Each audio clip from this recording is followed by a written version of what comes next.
How free should trade be? My name is Matthew Heiman. I am a member of the Executive Committee of the Federalist Society's International and National Security Law Practice Group, and on behalf of the Federalist Society, I appreciate you all attending today's panel. Obviously, today's panel will be focusing on trade and trade issues. I myself am not a trade expert, but I am a lawyer, and part of my responsibilities are making sure that my company maintains compliance with trade laws and trade sanction rules. Happily, I'm joined by three experts in the field, so let me make brief introductions for each of them.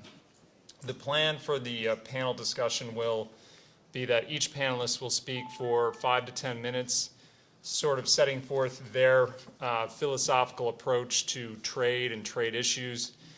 Then we will tee it up for questions, and the more engagement, the more questions we have from you, the audience, the better. We want it to be a dynamic conversation, so I would appreciate your participation. If not, I've got canned questions I can ask the panel, but I think it'd be more interesting if we have a back and forth between the panel and the audience.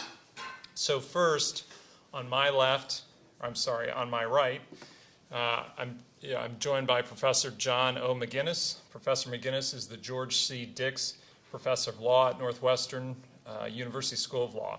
He teaches courses in constitutional law, international trade, antitrust, and law and economics.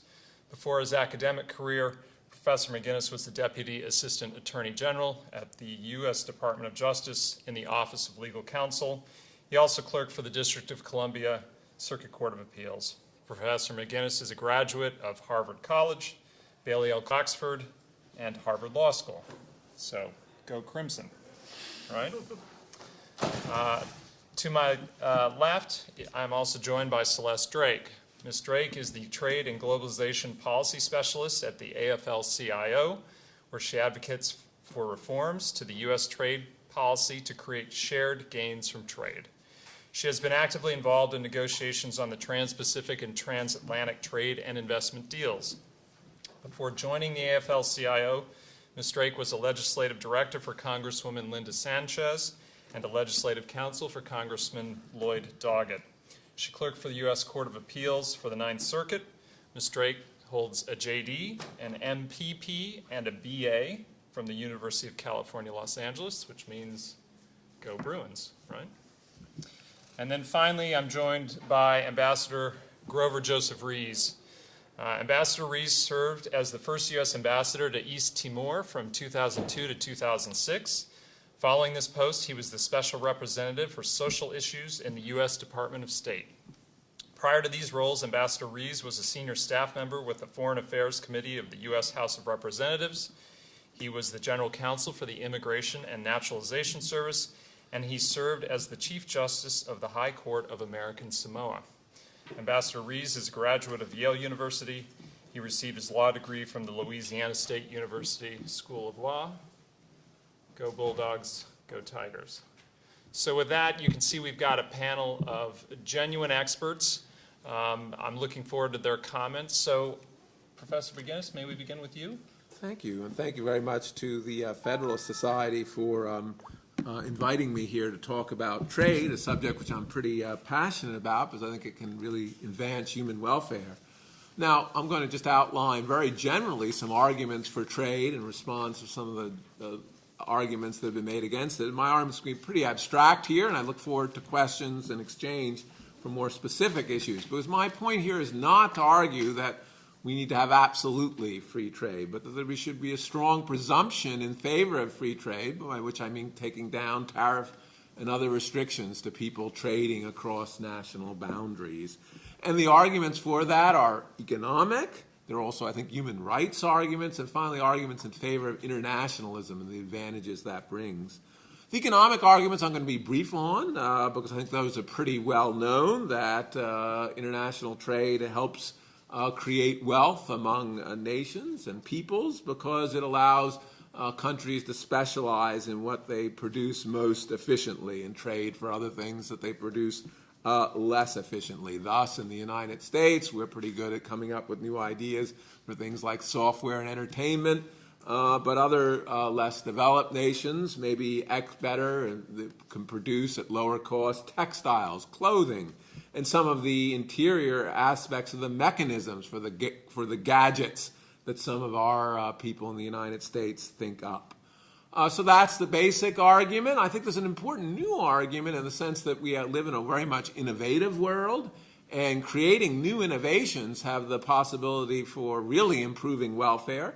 And international trade actually increases the incentives to be innovative because your product is not only in your domestic market, but in all of the world, potentially. And so given the advantages of innovation, that's a different economic argument for international trade. Now, I'm always a little worried, and when you might say, well, I'm a lawyer talking about economics, and so what do I know about economics? Well, I do teach law in economics, but here I'm actually reflecting a very strong economic consensus, and I think that's important to point out. The argument for free trade is not something like whether we should change the minimum wage or how QE2 is working, where economists actually disagree among themselves pretty sharply. The basic argument that we should have a freer trade system is accepted by economists at universities in a study by over 8 to 1. Think that, and they put it in a pretty strong way, we should just get rid of really our tariff and other barriers to trade. And I think it's important to understand, because there's a mistaken view of that economists, well, of course they think that. They're all very right-wing people. But that isn't true either. There's another study about economists in universities that show that they're around 3 to 1 on the Democratic side of the aisle. So there's an ideological consensus, there's an economic consensus, and also this consensus is not of short duration. Economists have been arguing for free trade, the consensus, for a very long time. So that's the economic argument in a nutshell. But I think it's important to understand that free trade is also a human right, that it's actually going to help people have a right to trade across national boundaries, presumptively at least. Remember that these free trade does not require and should not require nations to give up on their health and safety, bona fide health and safety regulations, but a product that is otherwise safe and effective. I don't see any reason that people don't have a right to do that. Moreover, you can even say that in a little more limited way. At least one has a right not to be discriminated against just because of one's nationality.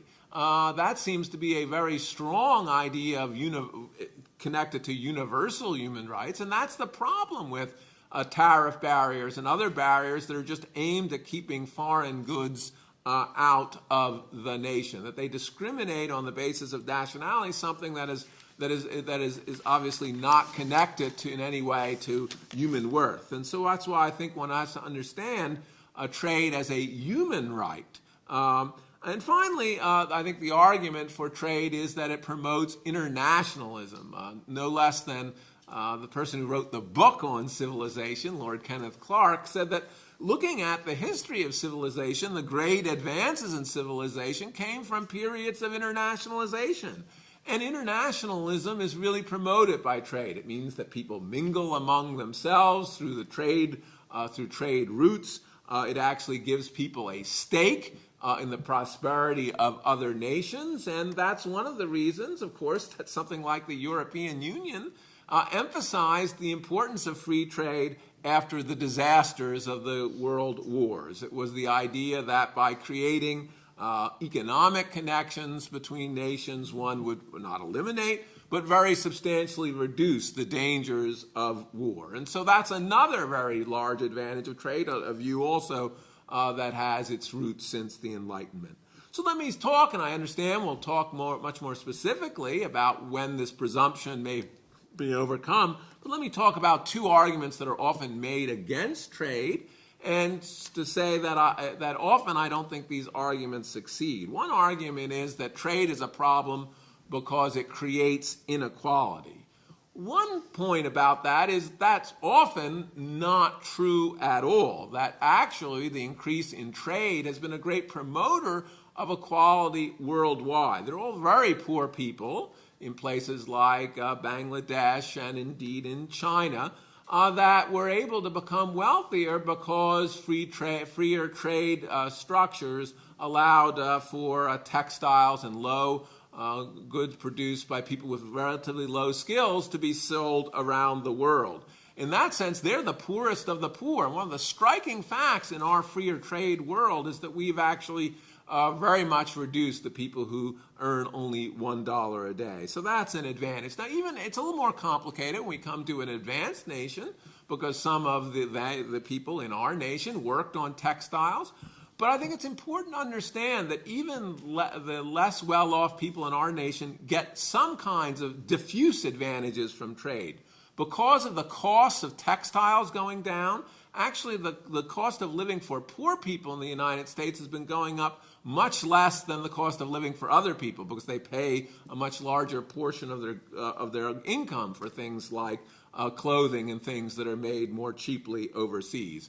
Moreover, these kinds of gadgets, these materials for gadgets, also much more quickly go to poor people. And the refrigerators took decades for poor people to own them. Cell phones have made a tremendously fast penetration, and that's because of the low cost of production of these ideas. Moreover, and I think this is an important point, we should be understood that there should be concerns about equality, but just as I've noted that economists, even those who are Democrats, are in favor of free trade, the reason there are many better ways of addressing inequality: better education, progressive tax system, all sorts of ways that are better ways of addressing inequality. And moreover, trade is the cause, maybe not the greatest cause of inequality in our world of accelerating technology. So those mechanisms have to be focused on, and trade actually helps by creating greater wealth. It gives us more money to redistribute. Well, the final issue is, and this issue I do take seriously, what about trade and human rights? Could trade actually hurt other human rights? And I think it's important to state it that way, because as I've said, I think trade is itself a human right. And certainly there are potential areas where we may want to be concerned about trade and human rights. I think the best example would be trade with a nation like North Korea, in which the people are essentially slaves. That obviously undermines the conditions for exercising the human right of trade, and may actually just enrich the powerful actors in those countries. So there may be reasons to regulate trade for human rights. But just in ending, I'd like to make 2 points about how trade often promotes human rights in the long term. One fact that social scientists have noted is it's often very hard to get democracy started when people are very poor. There have been studies that suggest that democracy takes hold generally when people have incomes of over $200,000 a year. There are exceptions both ways, but it becomes easier to do that. And by making people wealthier, therefore, trade creates some of the presuppositions for democracy, or makes it more likely for democracy to take hold. So wealth in general is a good thing. Again, that's just for a presumption of free trade. We may find exceptions of that. Moreover, we should look to the experience in the West. It is not the case that democracy came largely before economic rights. The history of the bourgeois middle class rising, even when they didn't have many political rights, was one of people becoming wealthier and then demanding democratic and other political rights, because they very much worried that authoritarian governments could expropriate their wealth. So even from our history, we understand the importance of promoting economic rights as helping us promote political rights. So nothing I've said suggests that we should never consider exceptions to allowing people the ability to trade their goods and services across borders. But it does, I think, suggest why there should be a strong presumption in their favor, not only for economic reasons, but for deep reasons of human rights and creating the kinds of community among nations that both helps prosperity and creates the kind of diversity from which great ideas and civilization have often emerged. Thank you very much. Thank you, Professor McGinnis. Ms. Drake? Thank you very much. I'm also very pleased to be here, and thank the Federalist Society for inviting me to speak. I'll start with the question, how free should trade be? And I'll say, I'll give an answer somewhat, and then I'll say I actually sort of disagree with the premise of the question. It's not really a question of trade or no trade. It's really a question of what rules should govern trade. And whoever writes those rules and whoever benefits from those rules, those are the kinds of questions that we need to get at when we're talking about how does trade work for working people, which is our question. So we think there are other values, other things that make life enjoyable besides just having more items to choose from. You can get cheese from the US or France or the Netherlands. Political rights and freedoms, physical safety and security, rising standards of living, basic human rights, including those that apply in the workplace. A consumer's right to information, that's important. It sometimes conflicts with the seller's desire to conceal that same information, which is something that we saw with the WTO Cool decision that came out this week. Workers' right to organize and bargain collectively often conflicts with the employer's desire to keep wages and compliance costs low, to keep the workforce compliant and docile, and only when freedom is prioritized by the rules that govern trade will we make sure that workers are benefiting in the way that they can. There's a WTO panel ruling on the US gambling case where it said, members' regulatory sovereignty is an essential pillar of the progressive liberalization of trade and services. But this sovereignty ends whenever rights of other members under the GATS are impaired. So what are these rights? What rights do we think that producers should have if they want to sell in a foreign market? Should they have to comply with the desires of the citizens who live there? Or should there be rules that say you don't have to label, you don't have to meet these requirements, you can use additives that we would otherwise ban because you have a right to sell? So these are the questions. The first question is sort of, is our current model of trade really free? And then the second, is it good and proper for countries to place restrictions on trade for various reasons? So under the first question, I would say what we're dealing with the WTO, with NAFTA, with the TPP under negotiation, the TTIP under negotiation, it's not really free trade at all. As Joseph Stiglitz has described it, it's sort of an ersatz capitalism. It's a set of rules that make sure that losses are socialized amongst the many, but gains are privatized amongst the private firms. And so it works out really well for some, and it doesn't work out so well for others. When you have an example of trade working for places like Bangladesh, like China, certainly the GDP of both of these countries has risen extremely as a result of trade. But when you look within the country, you see increasing inequality within the country. And it's very extreme. In Bangladesh, which has lost the right to trade benefits from the United States under the GSP system because of its treatment of workers, there's a real disconnect between the US and other international bodies saying, hey, Bangladesh, you've got to meet international labor standards, not US labor standards, international labor rights, and you've got to make sure that your workers can exercise these in the workplace. And the owners who say, unions are a problem. We'd rather not have them in our facilities, and we're going to do everything we can to prevent them from being in our facilities. So there's a disconnect, and what role is there for trade? We think a big role. But other things that keep the current model from being free are patent rules in trade agreements, which actually are a license to have a monopoly, particularly on life-saving medicines. That's a real question. It's not a freedom, it's sort of an anti-freedom. And when the US proposes that patents be extended and extended and extended because there's a new form or a new use, you have to ask yourself, is this really free trade? Shouldn't countries have the choice about what their patent policies are? When there are restrictions on non-discriminatory measures, so financial services rules that say, absolutely, a country, you cannot have a limit on the size of a financial institution. That's not a discriminatory rule. It's just a way to say, we think this is good governance. And there may be those who have different opinions. Capital controls. Trade agreements restrict the ability of governments to restrict the flow of hot money in and out of their borders. This is something that has been used to good effect by Malaysia when the rest of Asia was going through a capital crisis. The IMF at the time said it's a bad idea, don't use capital controls. They're now saying they can work in the right circumstances and they should be allowed in the right circumstances, trade policy hasn't caught up.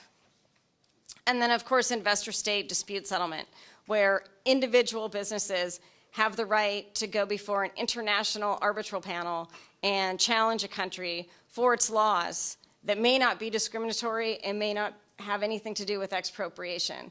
Is that a freedom or is that a restriction on a freedom? So these are the kinds of things. And when you put them all together, we view these trade agreements not really as free trade agreements, but as straitjackets, trying to lock in a current model of economic and political policymaking, neoliberalism, and prevent future governments from going back and changing those questions. So that's one thing. And then under, if we're going to call it free trade, how free should it be? Yeah, lower tariffs can be really great. But what we've seen in the United States, particularly for those most harmed from trade agreements, whose income is impaired, that they're seeing excessive inflation in housing, in education, in medical care, and even food, which is a highly traded product. The prices haven't really gone down. So overall, if you don't have an income, but you can get cheaper T-shirts from H&M, how is that really a benefit to your life? So we think you should ask questions about whether it's fair for countries to create a competitive advantage by denying workplace rights to workers. We think that can be called social dumping. It's a form of a subsidy. And should you be able to tack on a countervailing duty because of that? Should you be able to have rules that say these are the minimum labor standards and that's a rule and there's going to be dispute settlement? It's a fair question. Is it fair for countries to create a competitive advantage by failing to protect the environment, failing to inspect for product or worker safety, ignoring whether raw materials are illegally mined, illegally harvested, illegally fished? How do those types of policies affect global biodiversity, global climate change, water purity for their people? These are real questions. Should they or should they not be included in trade agreements? We think so. What about countries? Is it fair to deny the right to embargo or to boycott violators of human and labor rights simply because the UN Security Council hasn't acted? In many cases, the UN Security Council can't or won't act because of the veto power that certain countries like the United States have.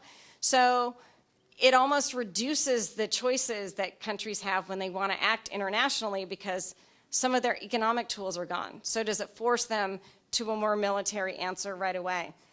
These are the kinds of questions that we ask, but our point is that trade should exist. It does exist. We're not against trade, but it should be used to promote a better life. And that, for us, means a different set of rules than what we have now.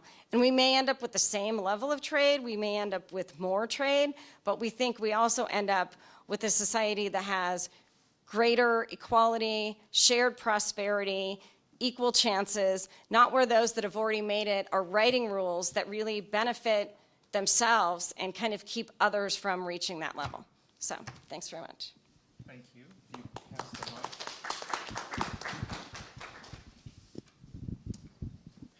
Thank you very much, Matt, and thanks to the other two speakers with whom I mostly agree. In the very beginning of the Obama administration, when the administration was using what it called reset buttons with our relationships with a lot of countries, one of the reset buttons, or the series of buttons, was with the government of China. And there were really some quite extraordinary developments during that time. Secretary Clinton was going on a trip to China, and she publicly said that human rights wasn't going to be very high on her agenda, that she'd mention it, but frankly, we had other fish to fry, and this was not going to be a human rights trip. Vice President Biden went over and explicitly said that he really didn't have any problem with the Chinese government's population control program, which is pretty well documented to be highly coercive. President Obama even initially declined to meet with the Dalai Lama when he was in Washington, which is something that no recent president had done. He later changed his mind and did meet with him, but there was some very bad publicity that led to that second meeting. So during all of that, and the premise was obviously the idea that we needed to give them some space, that sanctioning their behavior, even publicly disapproving of their behavior really doesn't work, and that what we need to do is have the kind of relationship where we can bring them along. Without any previous announcement, the Obama administration imposed economic sanctions on the government of China for subsidizing their steel industry. And there wasn't a public explanation that, well, the reason we're doing it on steel and not on the way they're treating the Tibetans or the Uyghurs is that we think there are the following differences. It was just different parts of the institutional brain that were being used to impose those two sets of policy. When it came to human rights, when it came to China's aggressive role in the region and the world, it was, we've got to be reasonable with them, we've got to lead by example, we've got to persuade them that our way is the right way. When it came to subsidizing their steel in a way that hurt our steel industry, there wasn't a lot of analysis. We just imposed the sanctions as we had done in previous times. This wasn't the first time this kind of thing had happened. I was working in Congress in the year 2000 when the Clinton administration wanted to give most favored nation status for the first time to the government of Vietnam. And there was a lot of agreement among the Republicans in the House on that.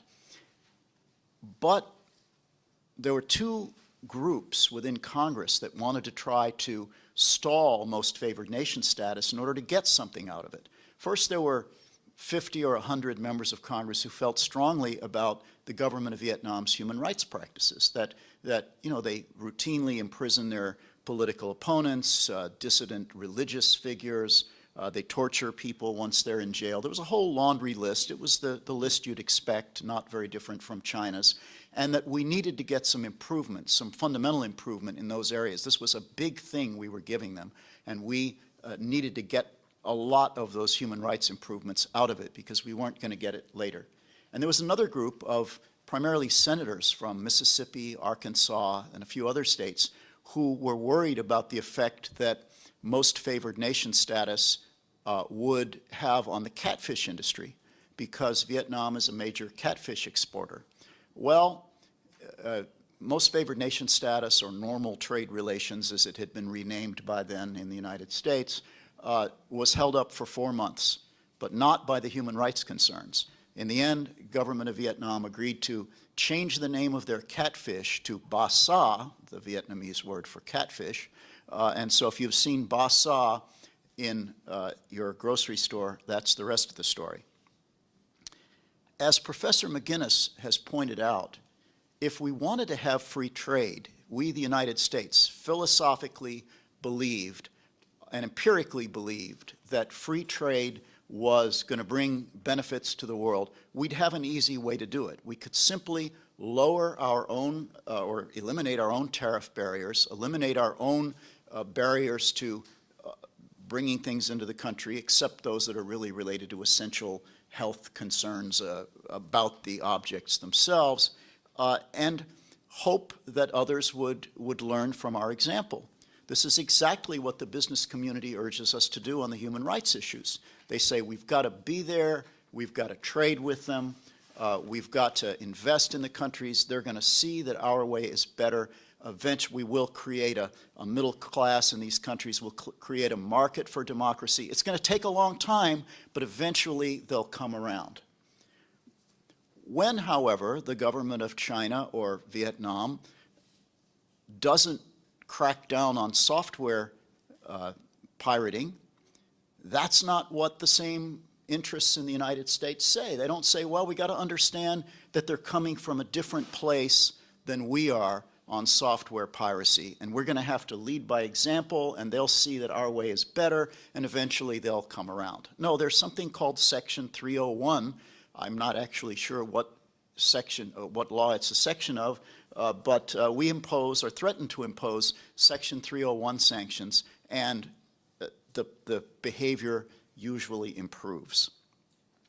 The proposed Trans-Pacific Partnership, which is a big trade agreement among a lot of countries, but the most problematic country involved from a human rights standpoint is the government of Vietnam, is not, as Celeste has pointed out, it's not a free trade agreement. It's a micromanaged trade agreement.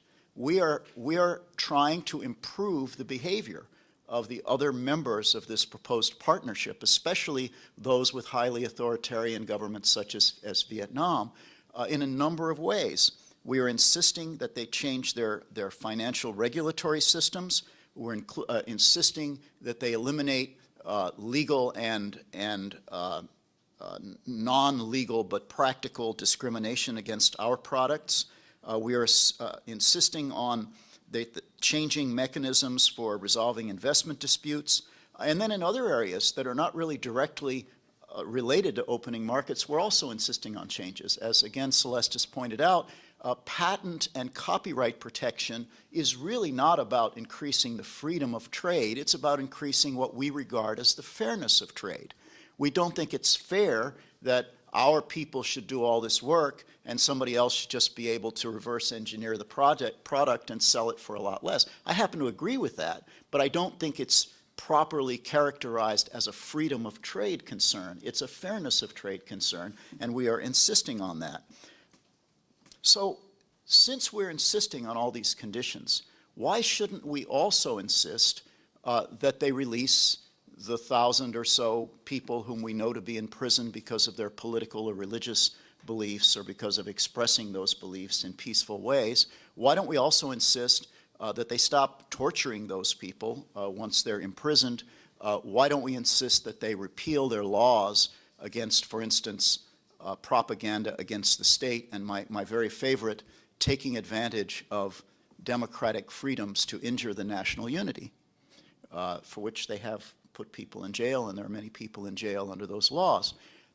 If the question was, we're just going to lower our own barriers, then I'd have less of a leg to stand on in insisting that we shouldn't do that with respect to these highly authoritarian governments who have all of these rules. But since we're insisting that they improve their behavior in some trade-related and then some slightly less trade-related areas, I think we should ask ourselves, what kinds of behavior is it really important to us that they change?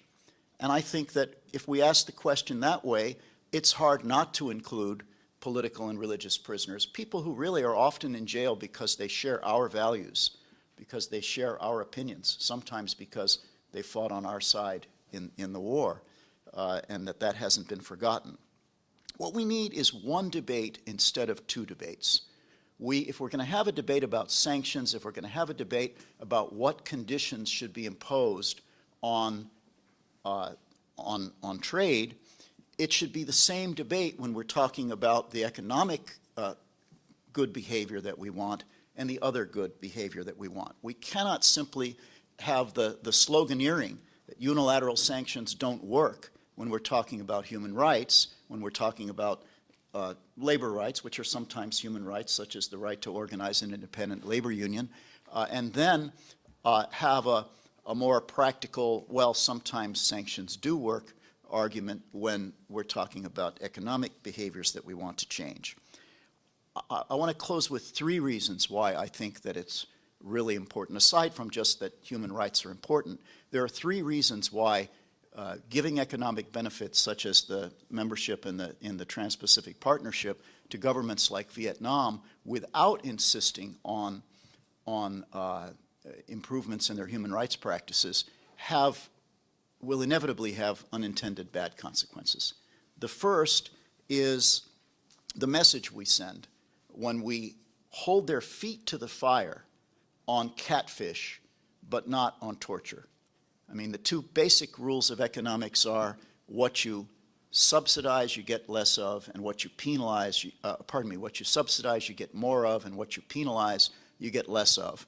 And the message they're going to get from our very diligent and relentless efforts to get them to change their economic behavior, and from our more rhetorical approach to human rights, is we are not going to get the things we want from the United States unless we change our economic system. But if we want to keep a lot of people in prison because they disagree with us and then torture them, we're going to have to listen to a lecture a few times a year. The second reason is that when we're talking not about the model that Professor McGinnis talked about I have the right to sell my goods to somebody in another country. He's got the right to buy my goods. That's great as long as we're talking about people in the other countries, as long as we're talking about free economic actors. But when essentially who you're going to be selling and buying from in the other country is either a state-owned enterprise or a crony-owned enterprise, then we have to recognize that an inevitable consequence of that economic activity, and in many cases the major consequence, is going to be to enrich and empower the government of that other country and to enable them to do things that they'd like to do but may not have the resources to do. I think that's been a lot of what's happened in China over the last 20 years. They're a much more powerful government without particularly being a much more moral government. And finally, I'm afraid by observation of what's happened with China that the more economic interaction you create with these highly authoritarian governments without insisting on change, the more you actually change our political system. When we first debated most favored nation status for China, the conservative Republicans and the liberal Democrats and the people in between who favored most favored nation status with no conditionality would begin by saying, look, we think the Chinese government has terrible policies, and we're with you on Taiwan, we're with you on forced abortion, we're with you on Tiananmen, we just don't think trade ought to be a weapon. 10 years later, many of those same people were questioning whether there were really forced abortions in China, were suggesting that Taiwan was often provocative, and were, in general, enlarging the scope of the kinds of sanctions they didn't think we wanted to use against the government of China. I was bemoaning this to a friend of mine who is a judge and therefore can't be quoted on this, but it's a wonderful quote, and he said, well, you should understand that that proves that constructive engagement works. And I said, what on earth do you mean? And he said, well, the goal of constructive engagement was to change fundamentally the political system of one of the two parties. You should have recognized that it would be the more malleable political system that changed. Thank you. Does anyone on the panel want to pick up on any of the comments that the I panel's do, made? Yeah. because I do think there is an important issue, a theoretical issue, I want to take up with Ambassador Rees, which is certainly want to begin by being clear that I think at some times it's certainly appropriate not to allow some egregious human rights violators to be part of free trade pacts. But I do think we have to fundamentally understand why we move by free trade pacts rather than just lowering our barriers, because that I think helps us understand why some things are within free trade pacts and others are not. The base is absolutely the case that I think many economists, and I think most economists, think it was just wonderful tomorrow if we just lowered our free trade barriers. That would be just great. Politically, that is not possible. And that's a whole nother story about the economics of politics. The economics of politics is that in democracies, cohesive interest groups win out often over diffuse groups. In other words, we might mostly benefit, not everyone, but mostly benefit from free trade. But some groups are going to be hurt a lot. Some maybe particular labor unions, but also particular companies are going to be extremely hurt by trade, but someone's going to sell goods more cheaply. That may be good for a lot of consumers, but consumers have tremendous free rider problems in organizing. They really don't. They're sort of rationally ignorant about politics. It's one of you may be shocked to hear a professor say that it's rational to be ignorant about politics, but most of the time your vote makes no difference, and so it's not surprising that the people who are largely organized in politics are going to have a lot of power in politics. And that's the reason we move by mutually changing tariffs. In other words, having an agreement with other nations that they're going to, if we lower our tariffs and other barriers to trade, they're going to do it. Because what does that do? That energizes interest groups in our country, the groups that will benefit in a very concentrated way from selling their products in other countries. Hollywood, for instance, which will do very well if it can sell there wares in other countries. So in that sense, it goes to the deep aspect of democratic politics that concentrated interest groups tend to win out over diffuse groups. And so why we have moved, and this has happened for now over 100 years, why we've moved through these mutual trade pacts rather than just putting our barriers down, is that actually in democratic countries, that's really the only way to practically move.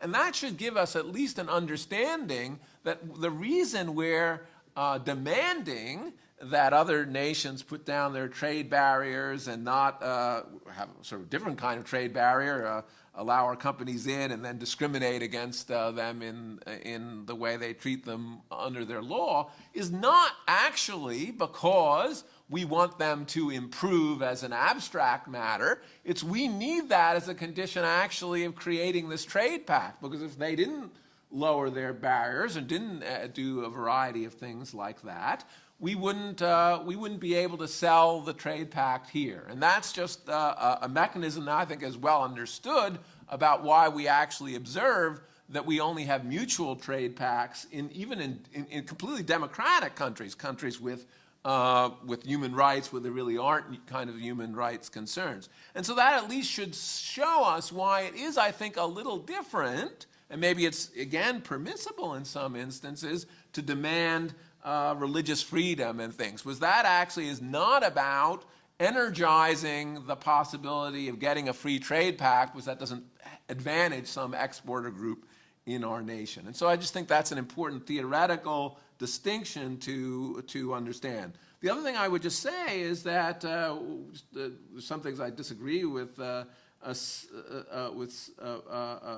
Drake about, but there's some things I agree. Certain things I think shouldn't be part of trade pacts. The IMF about currency. I don't think there's the same kind of economic consensus, but I don't see that as a basic trade pact.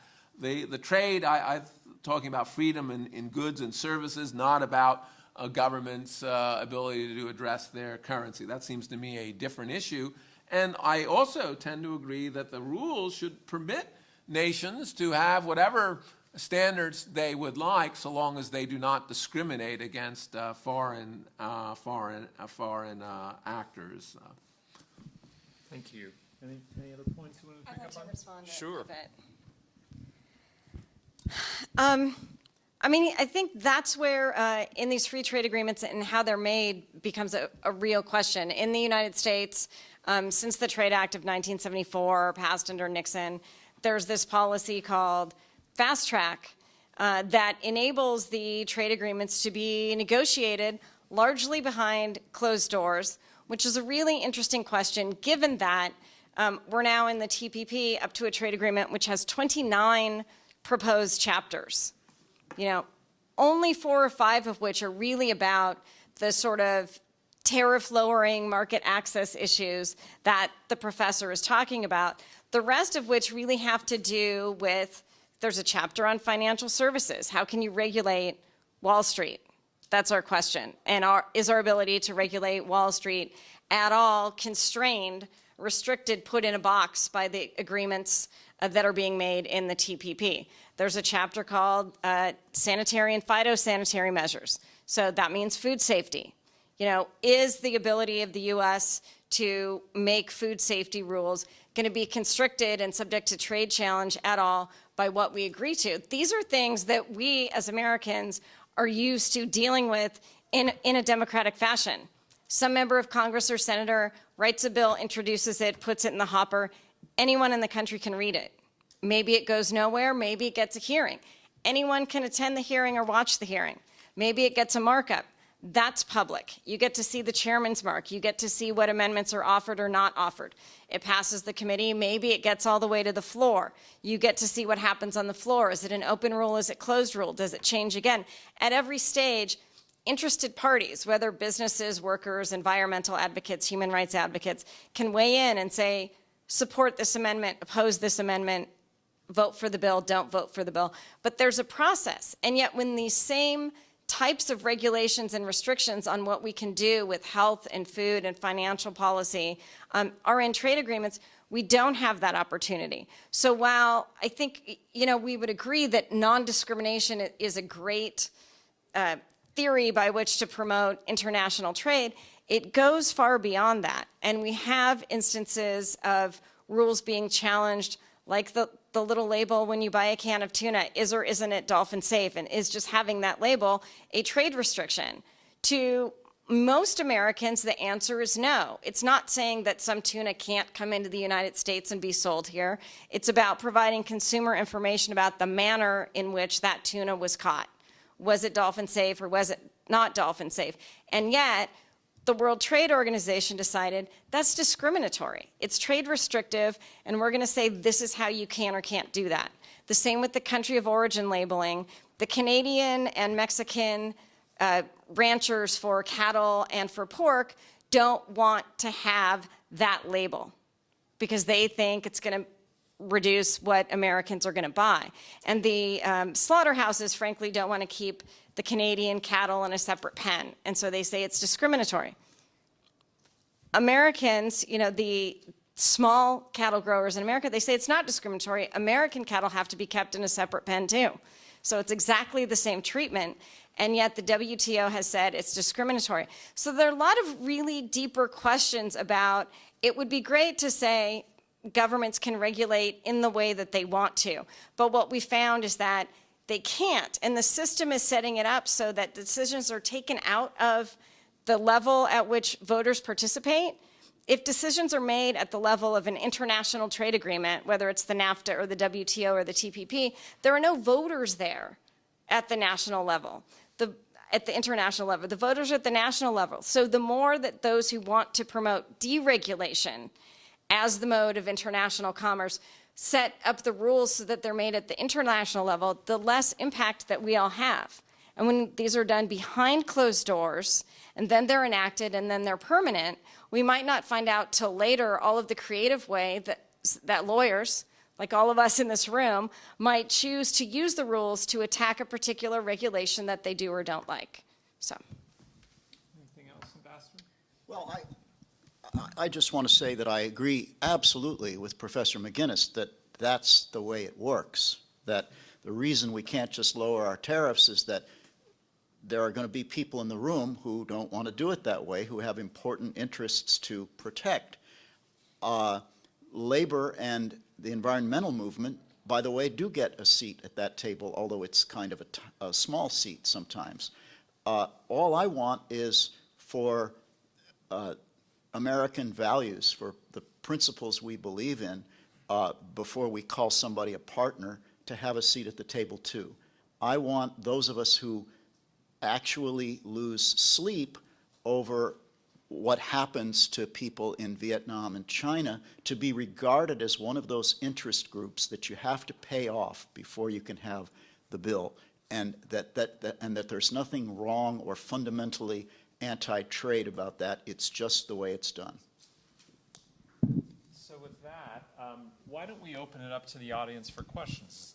Does anyone have any questions for the panel? Yes. I have a question. Like for today, both China and the United States can be regarded as pro-free trade. So I'm thinking maybe is there a more complicated way to divide states when we discuss free trade, like not just as developed countries and developing countries, those who exploit others or those who got exploited, a more complicated way to judge it.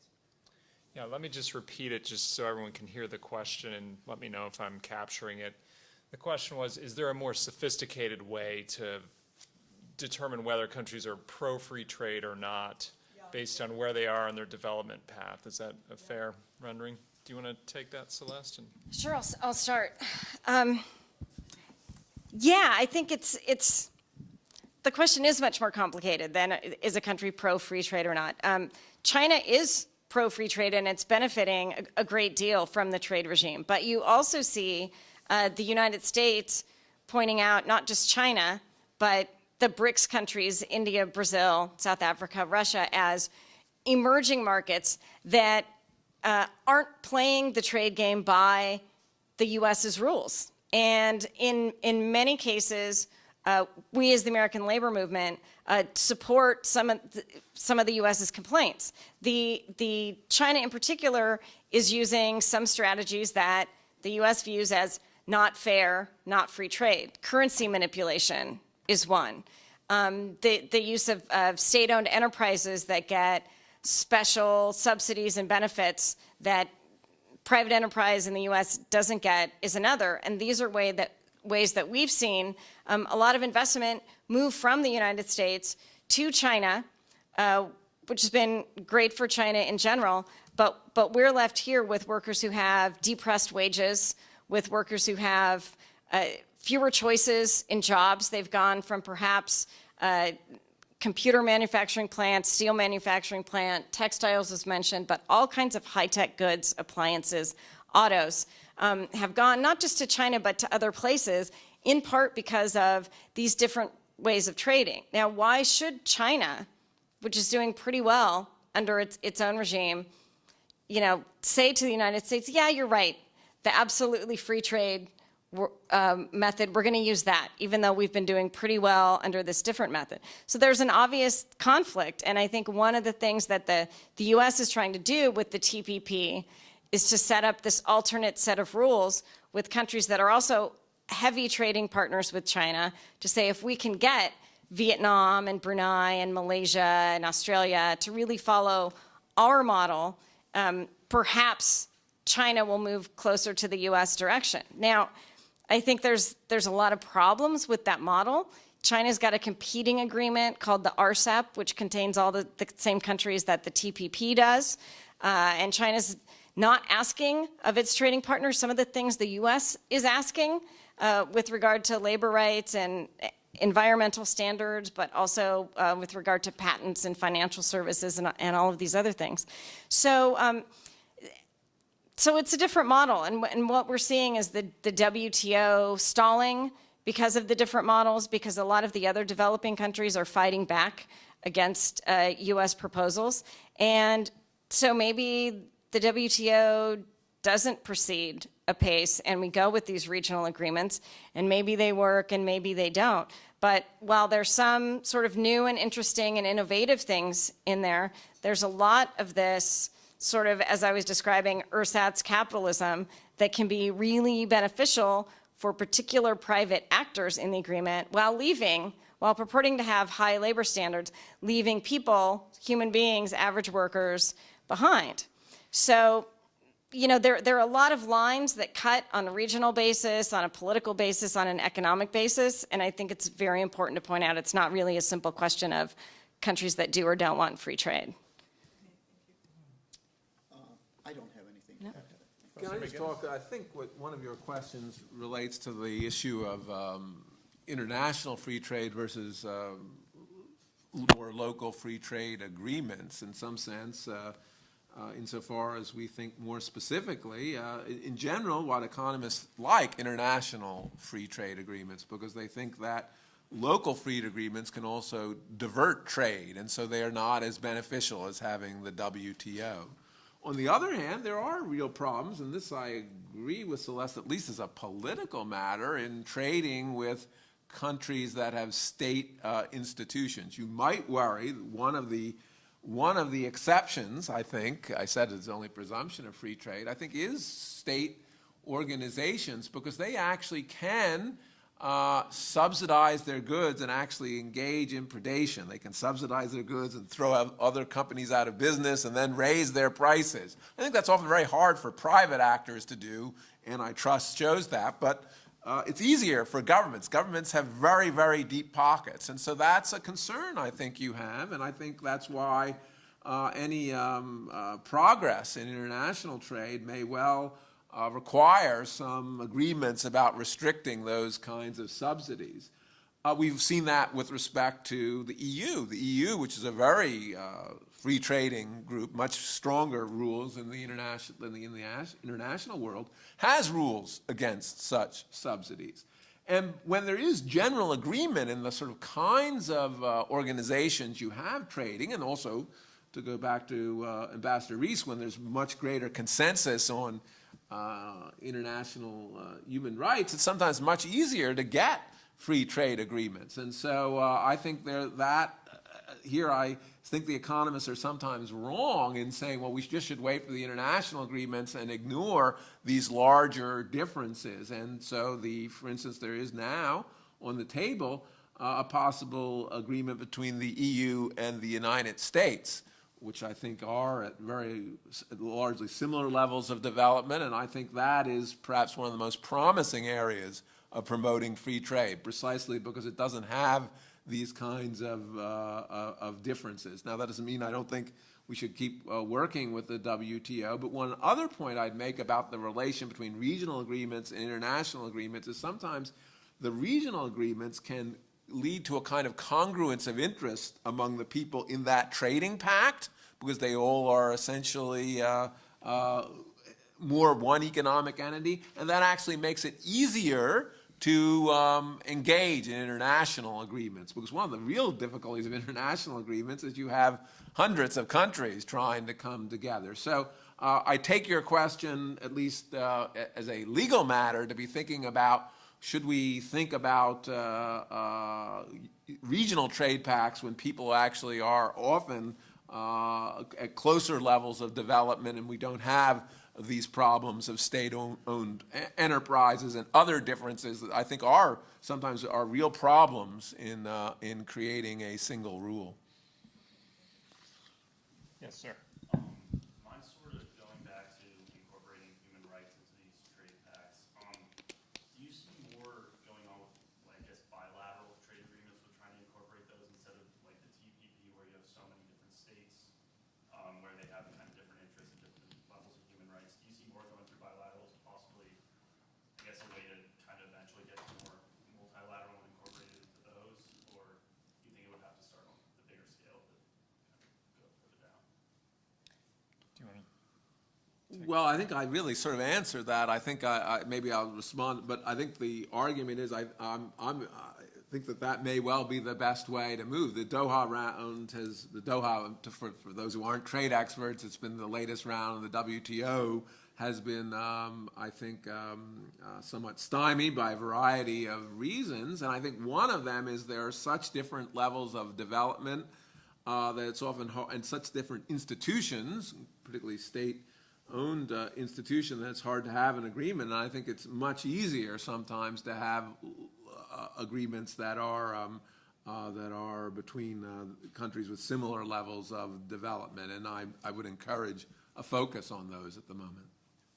Celeste, what do you think the ideal sequence is? Is it building blocks through bilateral, or is it sort of the Big Bang approach with a multilateral or universal trade agreement in terms of incorporating human rights? Yeah, that's a great question. I mean, we tried to get a labor rights standard into the WTO. That was actually in the fast-track legislation that was applicable at that time, and the United States Trade Representative was directed to include labor rights standards, ILO core labor rights standards, in the WTO.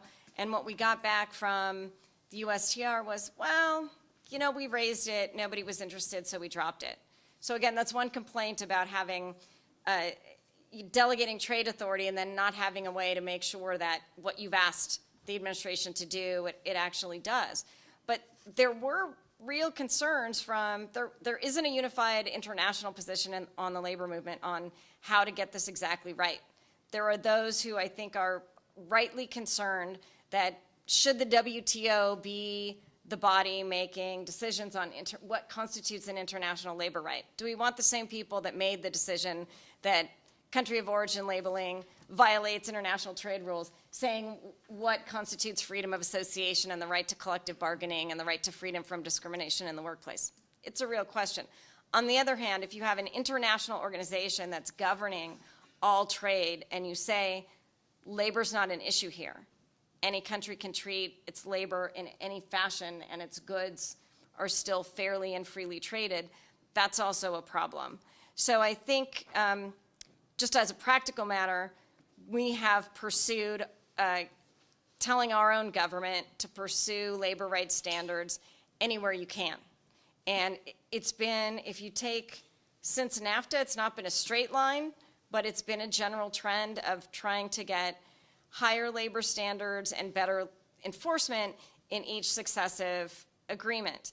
And the issue we view, you know, international labor rights standards, they're created by the ILO, which is an institution that actually predates the UN. It goes back to post-World War I. And these rights were determined by the tripartite body, governments, workers, and employers. And we think they're universal. Just like the right to free speech is universal, it shouldn't depend on your level of development.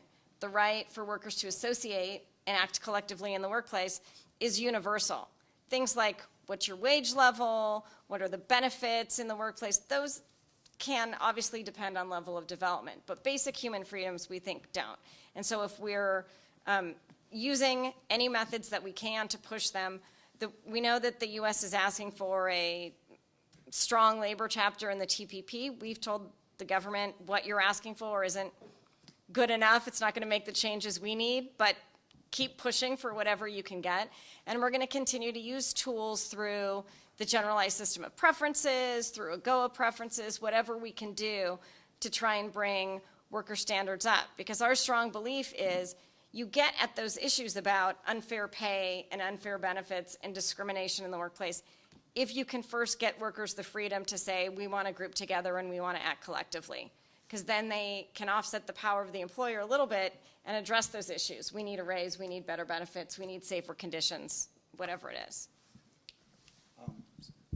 Yes, I want to address the question with respect to non-labor human rights issues, because I think there is a difference in the way that our governments of just about every administration have treated these issues. They recognize that labor issues are entitled to be considered in trade agreements, whether it's bilateral or multilateral. There's really a lot of resistance, not so much coming from the president, whoever he is, but coming from the professionals, the trade professionals. There's a lot of resistance to even putting these other human rights issues on the table. I had the experience of calling a senior administration official when I was in the Bush administration, a very decent guy whose job had a lot to do with trade. And there was somebody we had both met in a highly authoritarian country, a wonderful man who we'd had a wonderful meeting with a few years earlier, and he had just been sent to jail on one of these propaganda against the state kinds of charges. And I said, I know that so-and-so, one of your colleagues, is having a trade-related meeting with the government of this country in a couple of weeks. They're not going to listen to the Assistant Secretary for Human Rights on this, but they might listen to so-and-so because he's got things they really want. And my friend called me back a few days later and said, look, I'm sorry, but this is just not what we do. So there is and it doesn't matter whether it's bilateral or multilateral.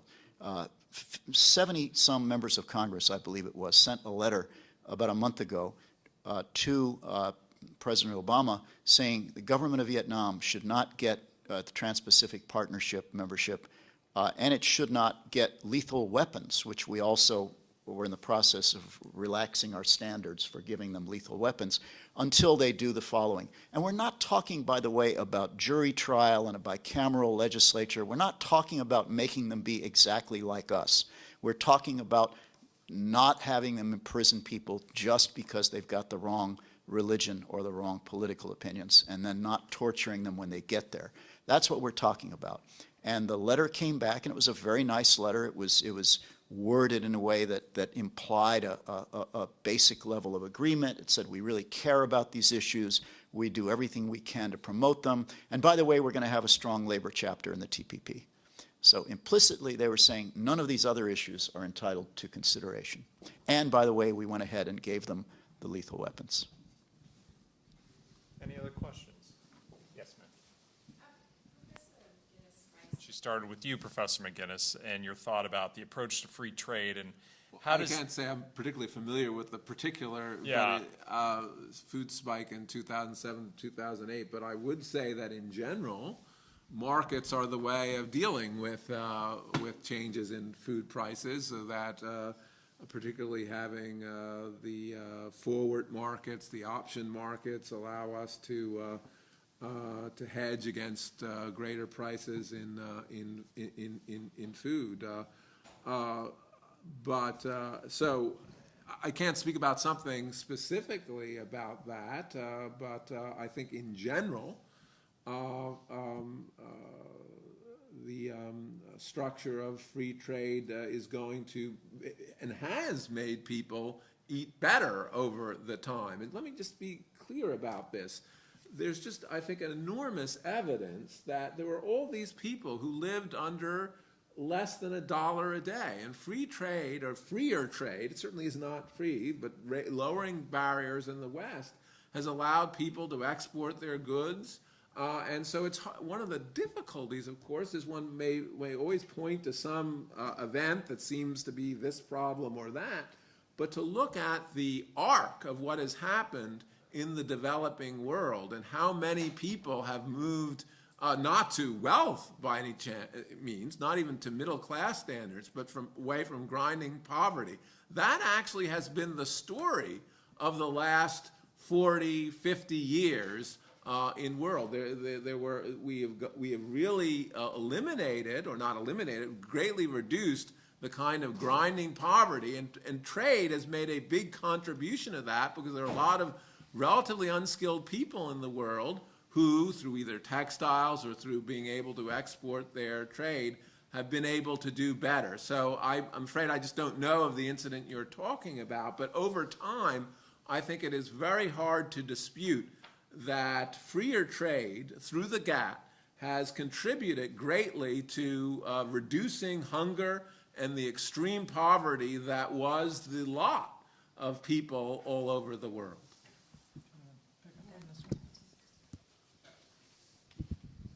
Thanks. I think it's a great question, because the question of access to food is, it's viewed as a human right. And if you're looking at trade as an aspect of human rights and folks having a right to food and food security, it changes the equation a little bit. So there's been this struggle at the WTO based on the Bali deal. There was an agreement on trade facilitation, and then India, along with some other developing countries, said, wait a minute, we want to have a program to stockpile foodstuffs so that we can keep our small rural farmers in business, and we can also have food to feed our millions of hungry people. And that's a program that we want to have a right to do under the WTO. Now, if you look at what's happened with ag under the WTO, the very heavy subsidies that the US and the EU engage in were all grandfathered in. And most of the developing countries, they didn't have much to grandfather in because they weren't rich enough to have ag subsidy programs at the time. Well, now, as India is rising up, it's developing the capability to do this, and the developed countries are saying that's not consistent with the rules. So there's a big struggle right now going on, and we have weighed in and said the WTO has got to get this right, and the answer can't be countries don't have a right to stockpile food and have programs to feed the hungry. And there's no one universal answer on how trade has affected food security. I think all of the things the professor is saying are correct, but I think you can also look at what NAFTA has done and the fact that subsidized food imports, particularly corn, into Mexico after NAFTA, drove a lot of poor farmers off the land. And while many economists might say they're better off not being a poor farmer, if they didn't have anything else to do, and mostly they didn't because all of the promised high-tech, good middle-class jobs for Mexico didn't really materialize, it created a huge flow of undocumented immigration into the United States. And when you come to the United States and you need to make a living and you're undocumented, you also have no workplace rights, which means your wages and safety standards are lower, which means that drives down the wages and safety standards of every other worker in the economy because they're competing against you for that job. There's also a Pew Worldwide survey that involved over 50 countries that came out about a month ago. And you'll see that they asked workers in developed and developing countries their thoughts about trade and what it did for jobs and what it did for wages. And there was a bit of a disconnect on jobs and wages where some of the developed country workers, particularly in the United States and in France and in Italy, were saying, this hasn't been a great deal for us in terms of jobs and wages. But developing country folks were saying, yes, it is. When they asked about consumer prices, does free trade, is it having the intended effect on consumer prices, which is to lower them through increased competition? only 25% across the board from all the countries, developed and developing, said yes. So what consumers are seeing is that food prices, what's the lowering of food prices that's promised, isn't really happening. And there's a lot of other things going on that can kind of explain that. Oligopolies, grabbing market share, doing things that would prevent the prices from going down in the way that's predicted. But if your country moved toward freer trade and you can no longer survive as a subsistence farmer and you're now farming a cash crop, whether it's coffee or cocoa or cotton, and you get into trouble, you can't eat cotton or coffee. That's not going to feed you. So there are problems with it. Trade can be really good and can help bring people out of poverty, but it's a more complicated question, and particularly on food, the WTO is not doing a great deal addressing it. Well, I would just agree with most of what both the other panelists have said, but remind everyone that we do not live by bread alone. Those wonderful benefits that have come, the lifting people out of poverty, freer trade has been a part of that. But all the freer trade agreements that led to that, all the freer trade measures included, as Professor McGinnis has observed, provisions that we wanted to protect our own industries, to protect our own economic interests. They included copyright protection, for instance. They included investment-related protections. And all I'm saying is we ought to do more of those agreements. We ought to have freer trade. But we ought to include not just the kinds of conditions we've included in the past, but also conditions that require our partners, the people we're going to call our partners and be friends with, to observe certain minimum standards of decency toward their own people. Any other questions from the floor? I'll exercise the moderator's privilege and put one to the panel.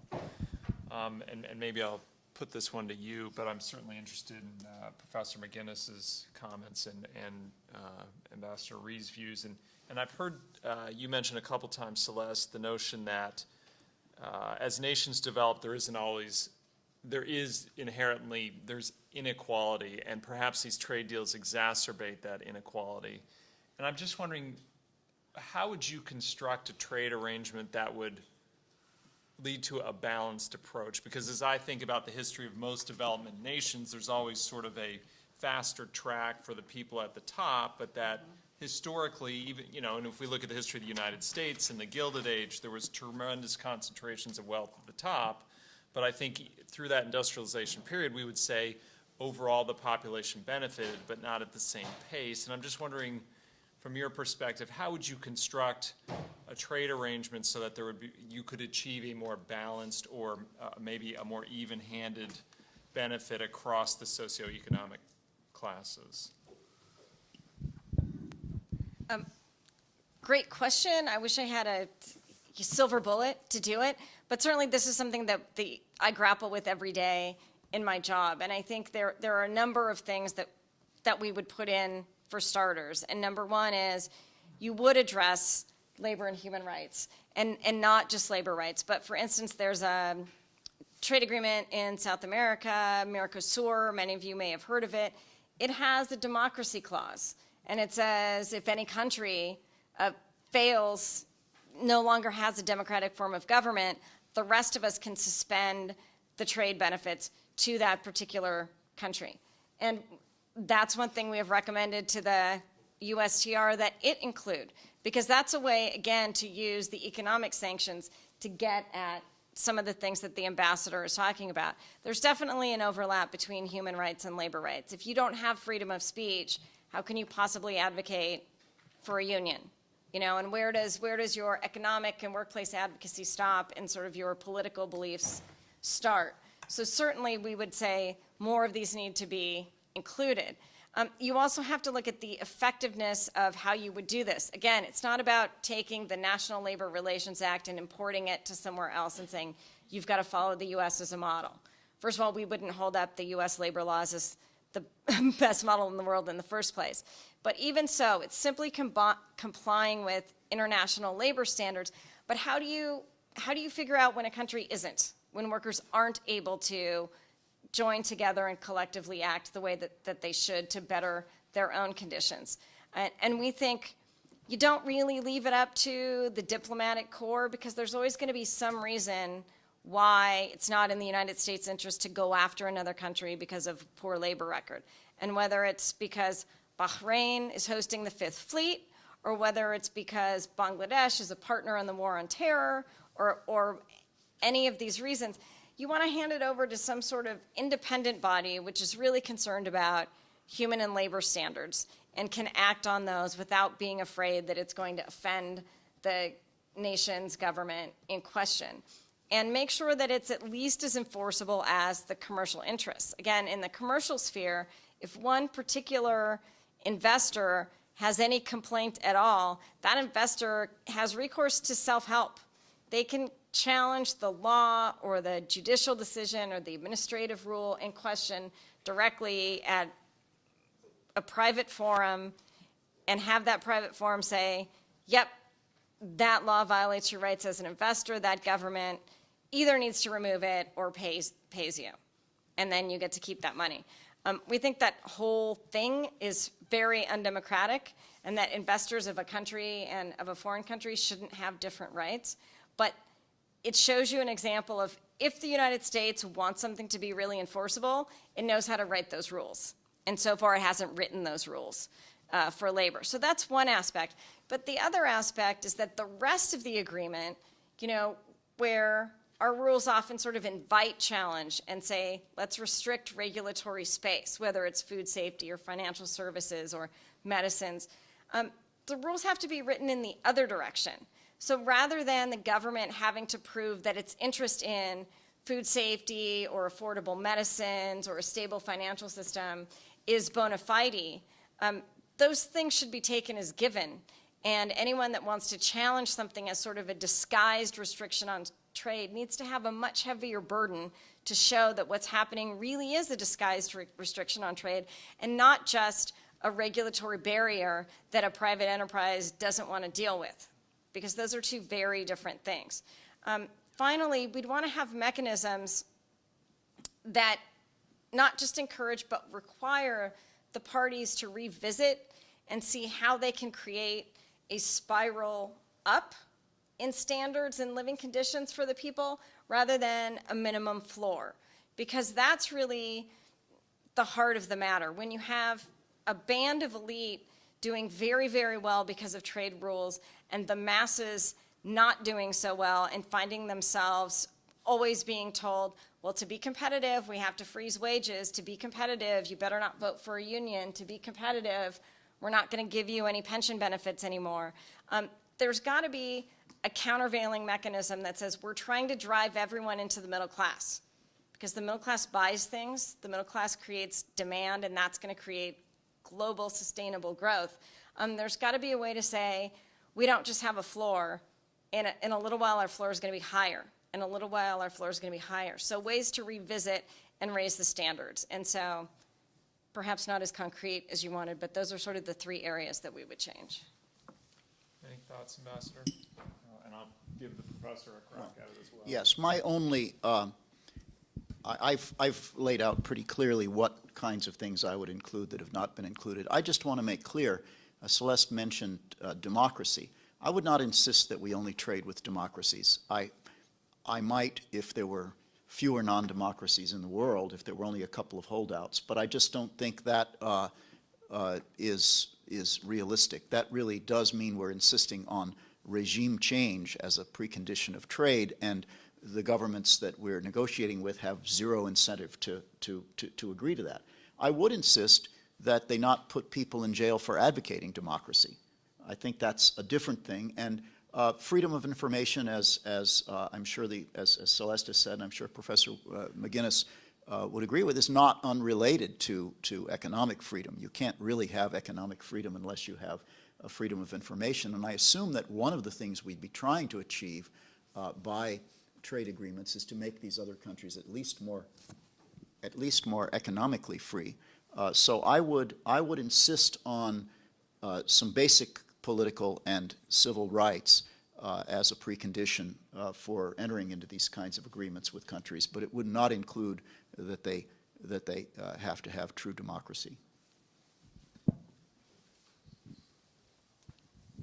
Professor McGinnis, can we have true balance in development through free trade deals? Oh, well, I guess I'm a skeptic of focusing on balance in development through free trade deals. If we're looking, and your question really was about, and let me try to make some analytic distinctions here, between equality and other kinds of rights. Equality, you suggested, well, should we actually consider equality in the nature of the agreements we reach? And I actually do not think that should be a focus. Equality really isn't a set of rights. It's a set of it's a Gini coefficient. It's a set of how much money people have compared to other people in the nation. And I don't think that's something that trade agreements can really address well. There are other things that can address that. There are taxation systems that can address it. There are social welfare systems that can address it.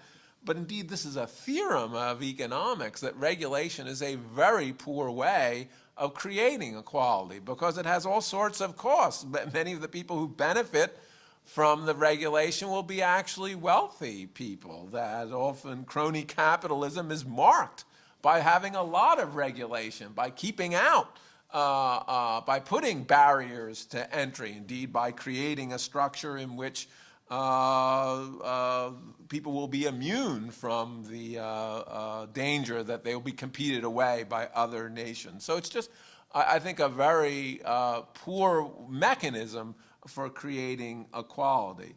When we come to human rights, I think that's a different question, but that actually is about a right that you're giving individuals, not some pattern of equality. And you could think about using trade to advance certain human rights. I think largely my disagreement, with Ambassador Rees would be more pragmatic. And he seems to me to suggest he agrees that it's a matter of pragmatism. We couldn't require nations to be all democratic before we traded with them. We wouldn't have much trade. And moreover, I think we'd have a loss actually in promoting democracy in the long term, because I think there is some substantial evidence that wealth over time is actually helps with democracy. And so that's the pragmatic question. The final point I put about the question of rights and trade agreements, there may well be some nations, and I began by suggesting there surely are some nations like Korea and other nations, North Korea, that we wouldn't want to have as part of any sort of free trade agreement because they essentially create slave labor among their people. But that's where I would make the decision.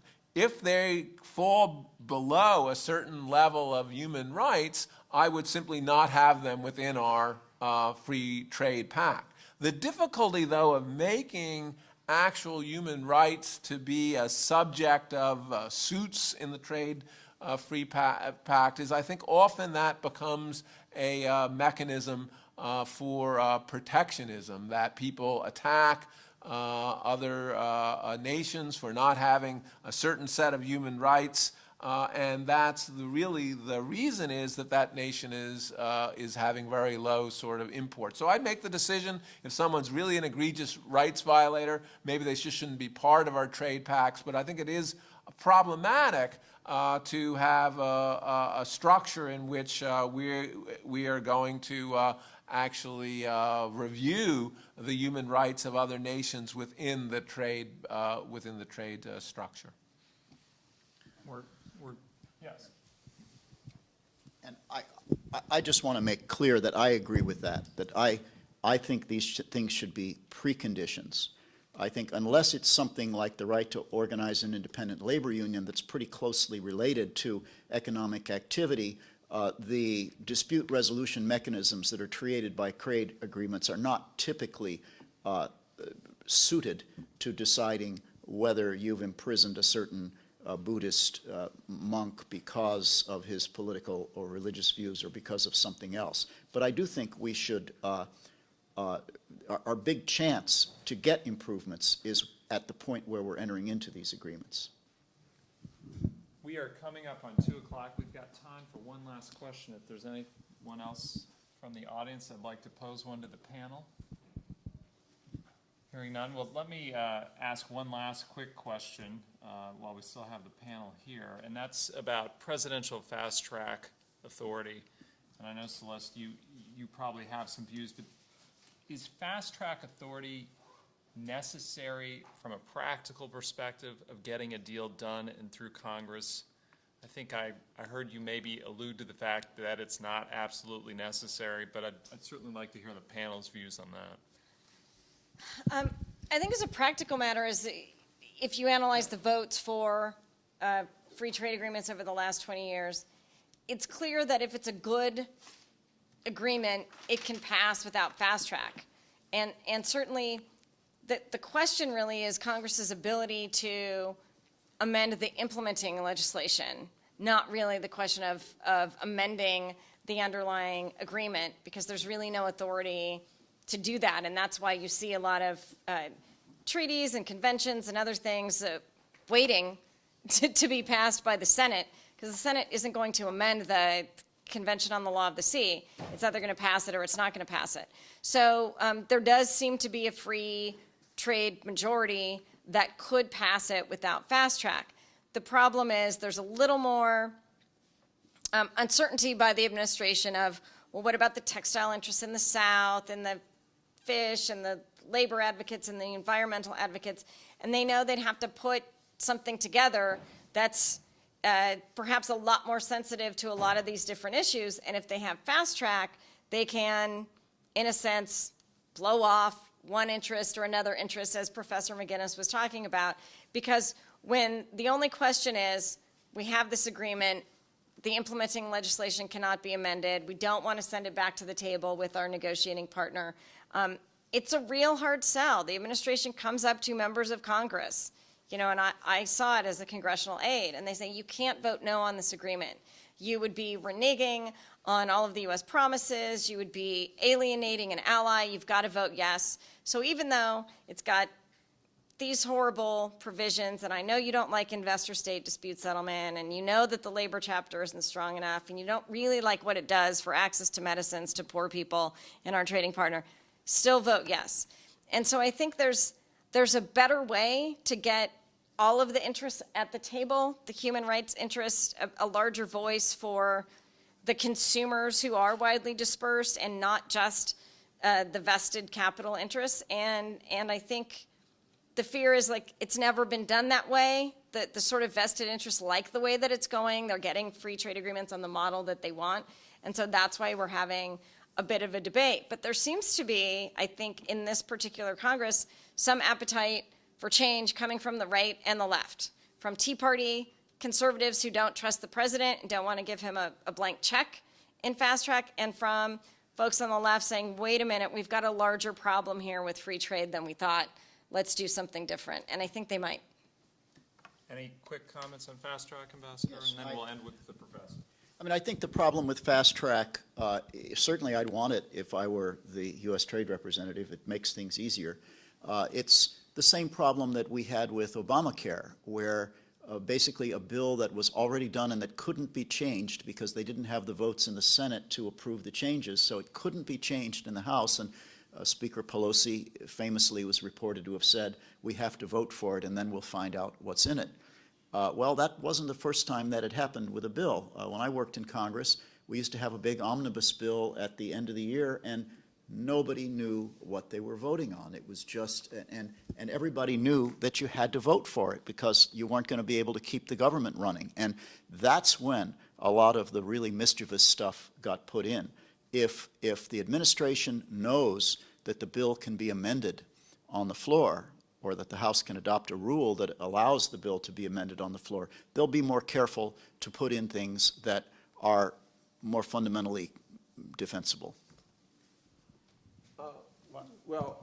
Last comments on fast Yes, track. I'm afraid I'm quite a fan of fast track legislation. And let me just describe the reasons for that. I mean, first of all, you have to understand that presidents of all parties have asked for fast track legislation. And the reason goes to what I described as the problem of interest groups. Interest groups can pick apart the legislation, and it's very easy for them to do. And that's why the Congress itself decides, it's sort of like Ulysses and the Sirens, it votes itself to tie its hands, but in a completely democratic way. And as a majority vote, there's nothing sacrosanct about the rules of the filibuster or the committee system for any particular rule.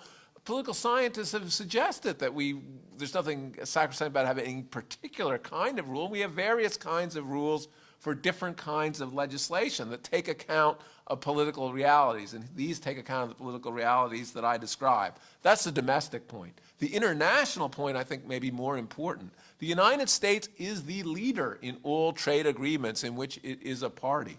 Other nations will not themselves make the concessions unless they think that the president has a high likelihood of actually getting the agreement he negotiates through Congress. Why should they bother to try to make agreements to this particular political system? Indeed, most political systems around the world are a parliamentary system that resembles very much our fast-track system when it comes. In other words, it comes with the government proposes something, and then the various houses, either bicameralism or unilaterally, have to vote it up and down. And so this actually makes the system somewhat familiar to people around the world and gives them incentives to negotiate on this matter. So I think actually a fast track is extremely important to trade agreements given the realities of interest groups and negotiating around the world. Thank you, Professor. And on behalf of the Federalist Society, I want to thank ILW for hosting this panel, and I hope you all join me in thanking the panelists. And before we do that, I just want to note that this session's been videoed, and so if you're interested in seeing the video, it will be posted at the Federalist Society website. So if you want to Google it, you'll easily find it. If you want the exact address, I believe it's fed-soc.org. So keep your eyes peeled for that, and please join me in thanking the panel.